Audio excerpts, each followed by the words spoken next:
Hello and Happy New Year to everybody. My name is Zach, if you have not been on this channel, but you can call me the Z-Man, the titular Z-Man.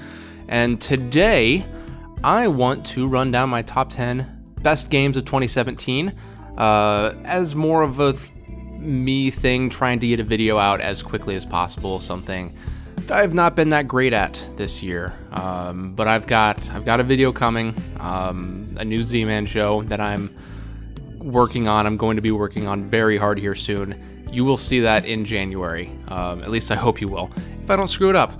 But I do want to go down my top 10 favorite games of 2017, mostly because I want to give some shout outs to some games that maybe a few people haven't put on a few of their lists. Not a ton here as I actually look at my list. This has been a great year of games. 2017 has been fantastic, just out the start, featuring both interesting new titles, new IP, as well as returns to form for many IP. And I want to give a shout out to as many of them as I can. 10 of them specifically, but before we begin those 10, I do also want to give some honorable mentions. Hellblade: Senua's Sacrifice is a game that I have downloaded on my PS4. I've just not had a chance to play it yet. One I got to late. Pyre from Supergiant Games, a developer that I'm a huge fan of with Transistor and Bastion, put out a game that is fantastic. Naughty Dog knocked it out of the park with Uncharted Lost Legacy. Capcom brought Resident Evil back with Resident Evil 7. Again, a game. I'm not a big horror game guy, so I don't play a lot of horror games, so that one kind of fell under the radar for me, but I know that's widely considered a great game, so I gotta give it props for bringing back Resident Evil. Cuphead is another game that I just have not had a chance to play yet. It is downloaded on my computer right now. I just have to play it at some point. And South Park: The Fractured Butthole was a fantastic South Park game. And between that and Pyre, with games that I have played that I had to cut from this list that I felt really bad about because they are fantastic games, but this year has been so good with the games. So without further ado, let's get this list started with number 10. And for number 10, I'm going to go a little off base here, and I'm going to say Life is Strange Before the Storm by Deck 9. Deck 9 was the guys that made this one. If you don't remember Life is Strange, it was a weird, episodic, kind of Telltale style game, choice-based, story-based game, set in some Oregon town, I believe, Arcadia Bay, fictional town called Arcadia Bay, and followed Max and her adventures with time travel and all that. Now, Life is Strange Before the Storm is actually a prequel to that game featuring Chloe from that game, and there was a lot of weird things with this game, starting with Ashley Birch, who won a best voice actor award for her portrayal of Chloe in Life is Strange.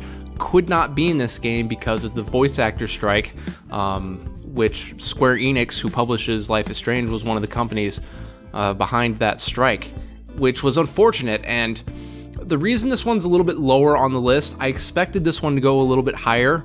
Actually, I didn't expect as much from this game, but after the first couple of episodes, I expected this one to go a little bit higher, but the finish wasn't fantastic for me. It wasn't as big as what Life is Strange was, mostly because it had to set up to the original Life is Strange, which is unfortunate.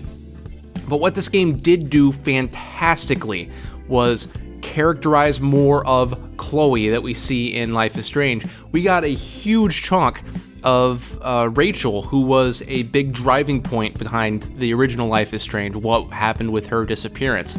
And if you've played the original Life is Strange, this is something that I believe that you should play, because you get a huge bit of context on what the original Life is Strange was, what was going through Chloe's mind, why Chloe was so hung up on this girl.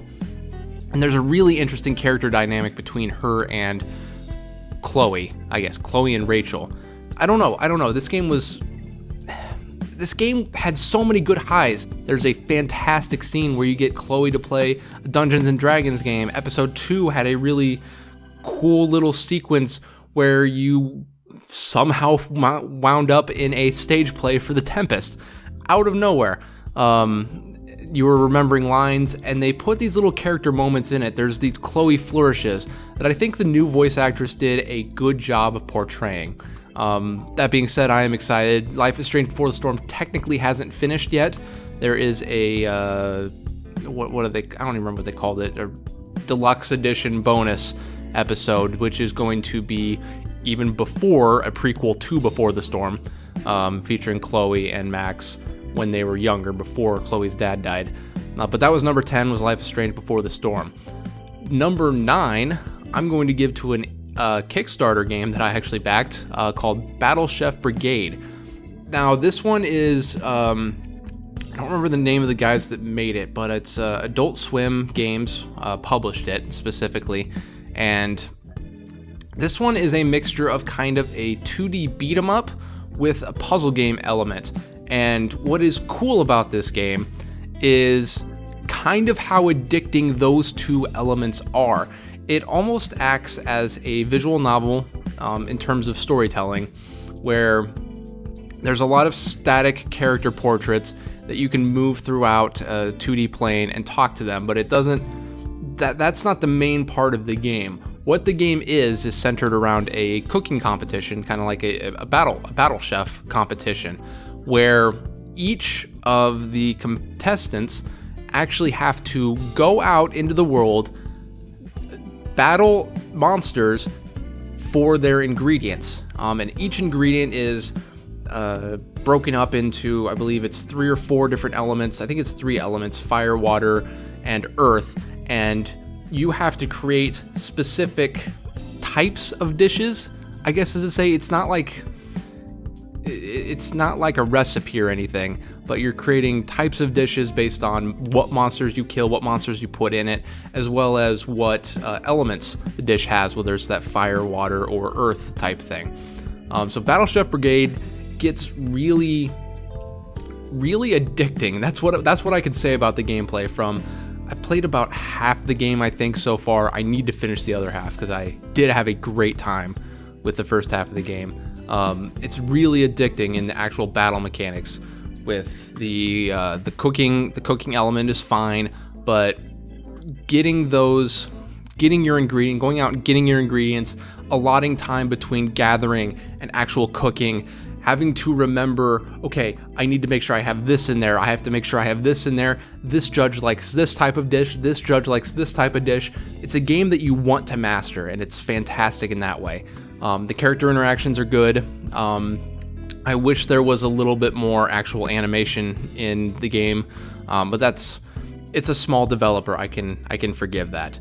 Which is also the case with my number 8 game, which is A Hat in Time from Gears for Breakfast, a game that has been in development what seems like forever, at least from when I remember first seeing this game. I think was 2013, 2014 was probably the first time I saw this game in a YouTube video.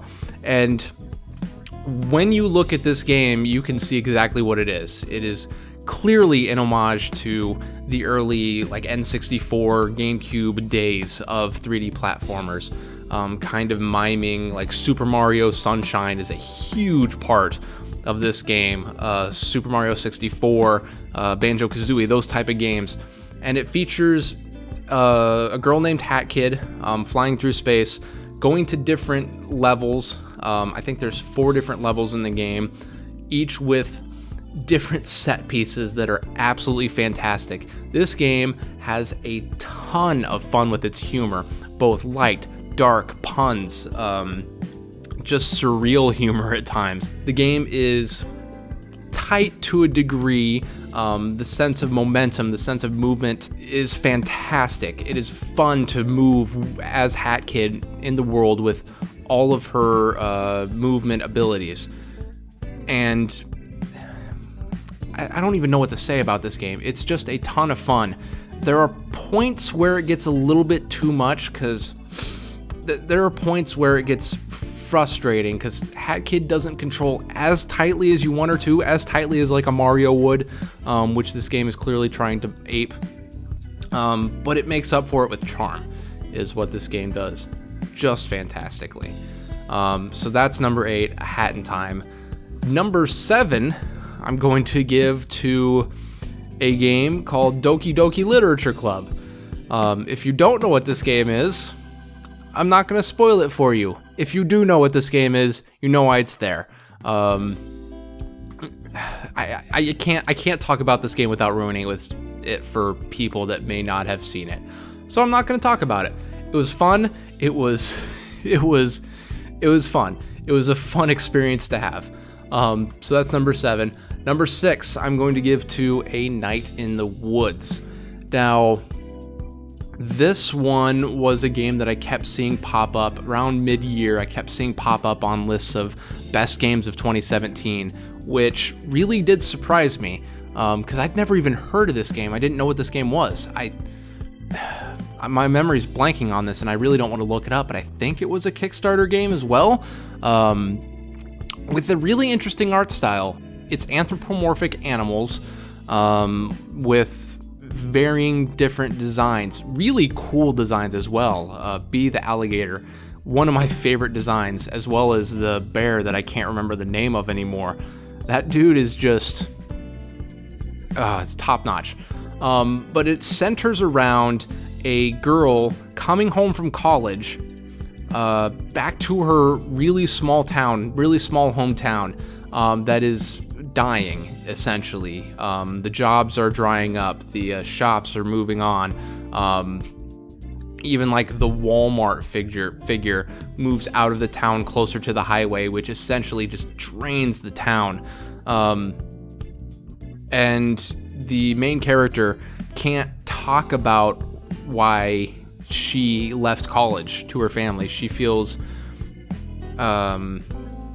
she in essence feels almost like a failure, kind of. And the reason this game is this high on this list is there's fantastic characterization, there's funny moments, there's seriously dramatic moments. If you can follow a storyline of one of these characters that you can, because essentially the gameplay isn't even gameplay, it's little bits of platforming, but mostly it's about the story, it's about the character interaction. So you can choose a character to hang out with each day, and if you follow that character's through line all the way to the end, it's fantastic writing.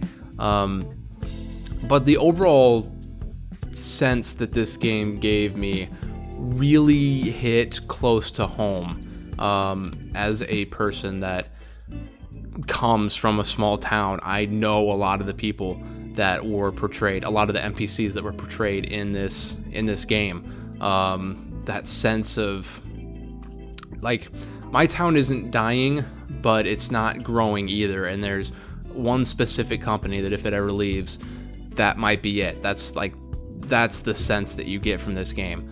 And it just hit so close to home that I couldn't not like it, in a sense. Even though the platforming did get a little annoying at points. Sure, it was fun to go on the high wires, but the actual dream sequences were at times a little taxing. But that's number 6, A Night in the Woods. Another just fantastic game from this year. And it just keeps going up from there, because number 5, I'm going to give to Nier Automata, which, oh boy, this game I have not beaten. So that should say something for how high it is on this list. It might take over a couple of the games above it if it finishes out the way I expect it to. But for now, I feel comfortable, having not beaten this game, putting it at number 5. The gameplay is frantic and fast and fun. Controlling at least the characters that I have controlled so far has been fluid. The combat is, it takes a lot to get used to, but when you get used to it, some of the stuff that you can pull off is visually entrancing, visually spectacular. And some of the button combinations that you have to hit to get these things to happen is just so complex and yet easy to pull off. At times you're hitting L1 to do this, as well as R2 to lock on, L2 to do this other thing, square to attack, R1 to do your special move. And the game's mishmash of styles, going between hack and slash combat to bullet hell to side-scrolling to twin stick shooter to... It keeps mixing up the styles of gameplay that you're always caught off guard, but never bored with the game. And the story, at least what I've played so far, has some great moments, featuring both the androids that you play as well as the robots that have seemingly taken over the Earth. And I know there's a couple of big twists that are going to come later that really dig into the themes of what it means to be human, all that type of stuff. And I can't wait to get to those. But that's number 5, Nier Automata. Number 4 is where it started to get really hard to pick. The top 4 games of the year could have gone in any order. In fact, any of these 4 games, had they come out last year, would have been my game of the year. But nope, they came out in the same year. So number 4 is going to go to the Guerrilla Games game, Horizon Zero Dawn. Now, this is a game that I kind of missed out on when it initially came out. In fact, I beat it a month ago, and I still haven't played the Frozen Wilds DLC, which I heard here is just more Horizon Zero Dawn, which is fantastic. This game does its open world very, I don't want to say competently, but considering the game that's going to come later on down this list, that's kind of what I have to say, is it does it very competently. There's not a bunch of huge landmarks that I can remember, but there's kind of sections of the map that you remember. There's the desert section, there's the frozen north, there's the frozen south, there's a kind of a jungle area, there's a huge river that winds through the area. But what it fills its open world with, the actual robots that you take on, give it a sense of fullness, a sense of kind of depth that most open world games don't get. There's a huge sense of discovery in this game. Because I remember, there's one specific moment I remember where I was going on it was one of the side missions. And then up to that point, I'd been fighting your typical fare of robots that you'd met up to that point, like the grazers, watchers, broadheads, all that type of stuff. But I go off to this island, and I run into a monster I was not expecting. It scared the crap out of me, and I had a couple of moments like that, where one time I turned a corner, saw something, went nope, turned right back around that corner because I was not ready to take that thing on. The gameplay, the combat is really well done, to the point it almost feels Mass Effect like, where you can not pause, but you can slow down the action by switching your weapon, where you can kind of plan out your game plan of attack, where you can see, okay, here's where the enemy is weak, here's what it's weak to, all right, let's switch to this weapon, let's get this weapon out, and as soon as I get this status effect on it, I'm going to go back into my weapons, I'm going to switch to this other weapon and take it out. Or I can't beat this thing with the stuff I have now, so I'm going to go ahead and tie it down, switch to this weapon, hope it does enough damage. Or you can go from stealth and you're setting traps, or you can go from stealth and you're knocking off pieces of the robot that's going to harm you. And all of that is frantically fun, where you're having fun the entire time. And I've talked this long about this game. I haven't even mentioned the story, which is thrilling. From the initial get-go, which is kind of a slow burn, where you kind of just want to learn more about the world. And then when you learn about the world, you go, huh, that makes sense. How did we get there? Huh, that makes sense. How did we fix that? And there's a couple of twists and turns that obviously I'm not going to spoil for you here, that kind of bring some great revelations to your character specifically, that were kind of excellent additions to the story. I really love the story writing in this game. That's why it got as high as it did, to number 4. Unfortunately, it couldn't take over these next games. Number 3 will begin the Nintendo duality in Super Mario Odyssey. Now, Mario Odyssey did something that I hadn't seen from Mario since Super Mario Galaxy, and that was a real sense of innovation. The new Super Mario Bros. Series, as well as the Super Mario 3D series, missed on a lot of those points, where it just felt like the same thing over and over and over and over again, same enemies, a little bit of variation, but it just felt so samey. Maybe it was the art style, maybe it was other stuff.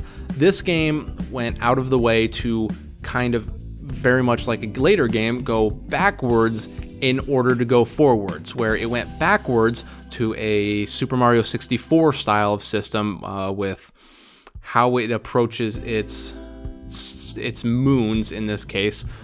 Actually, not even that. It's more that it's an open world than you can grab your power item at any time, but added a new mechanic in the capture mechanic, which worked really well for creating extra puzzles for each area. Each area is wide open with plenty of discovery options available, depending on what you capture, how you capture it, how you jump, how you land.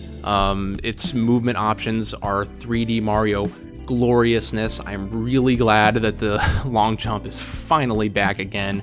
And they even added a roll, which is just great. I do think it lost a little bit in terms of focus. The moons at times are just, why is there so many moons when all I had to do was walk over and talk to this dude to get a moon? In that sense, I do think Super Mario Galaxy still continues to be my favorite Mario game of all time, but Super Mario Odyssey was a fantastic addition and made it to number 3 on my top 10 list.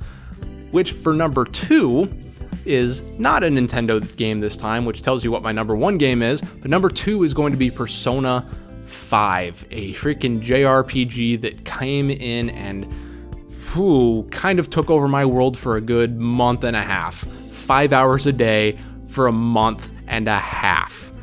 Maybe longer, maybe it was 2 months, I don't know. I put 110 hours into that game. I went out of my way to collect extra personas. I went out of my way to try to get as much done as I could. Eventually I'm going to do a second playthrough and try to platinum this game. That's how much I love this game. This game oozes style, from the menus to the music to the character designs to the story itself, about rebelling against adults, only to turn out, hey, adults aren't that bad. They're not the enemy. Just bad situations are. You are a character has been thrust into a terrible situation, but make the best out of it. But like I said, gameplay is more Persona greatness, which I love Persona 4, I like Persona 3, and this just continues it. Adding back mechanics, another game that went backwards in order to jump forwards with its demon interrogation sequence, basically, where you can recruit personas, recruit demons to your side, because the enemies of the game are actually personas that you can recruit, kind of a Pokemon mechanic, but not quite. But the gameplay is great, the story is really well done, really well told, voice acting's good, characters are great. The social link system is overhauled a little bit.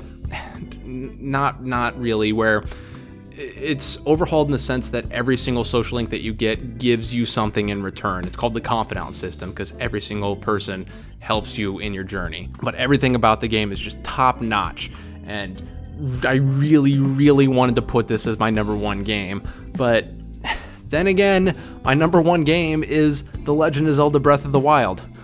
How can I not give this game my number 1? I feel at times that people forget just how fantastic this game was, how much this game set the world on fire. It was the very first game that came out on the Switch, and even though I have a Wii U, even though the game came out on a Wii U, I bought the Switch day one because I wanted to play Legend of Zelda Breath of the Wild on the Nintendo Switch, on this game, on the system.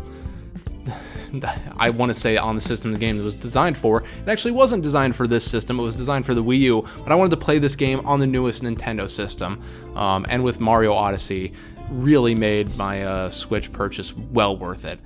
But I put hours upon hours upon hours into Breath of the Wild, not doing anything, just running around, trying to go, oh my goodness, what is that thing over there? Go to it. There's something there. This game, just the sense of freedom, the sense of discovery, the sense of exploration, it's not something that I've ever felt from any other game. Ever. Not Mario Odyssey, not Horizon Zero Dawn, no game. No game has done it that way. I know Enuma has said that they took a lot of inspiration from the original Legend of Zelda in terms of you can go anywhere, complete any dungeon in any order. And this game does that and then some.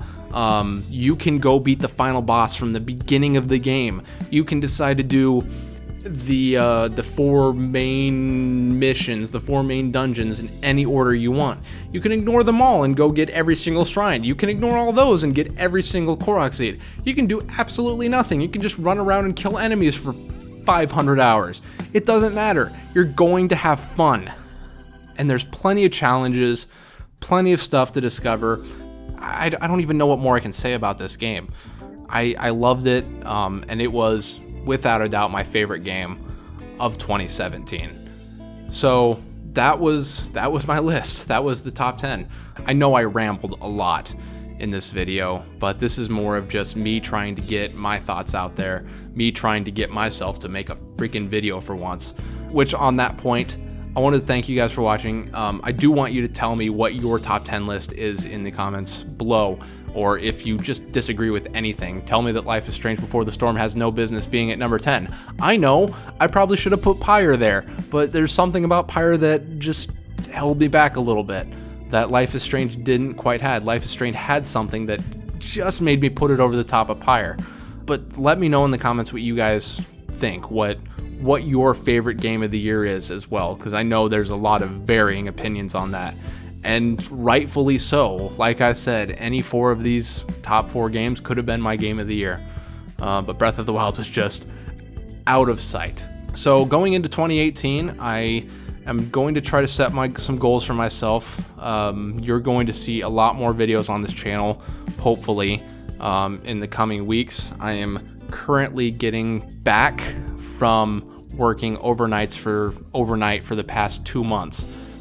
Meaning that I have not been able to get a lot of work done in terms of this channel.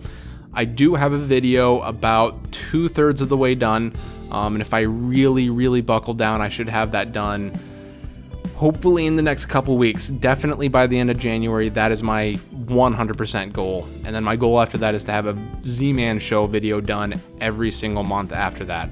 I'm working on other shows to fill that time. I'm thinking about doing other things to fill that time as well, to just have stuff on the channel. So let me know what types of things you want to see. Right now I'm thinking of doing kind of like a mini, like one of these, more of an unscripted podcast type thing where I just talk about either a specific game I played or some news story I want to talk about, and have that be a filler for when I don't have a actual Z-Man show episode. I'm thinking about maybe doing Let's Plays again. Just let me know if that's the type of stuff you want to see. So thank you all very much for watching. I'll see all of you guys in the next year.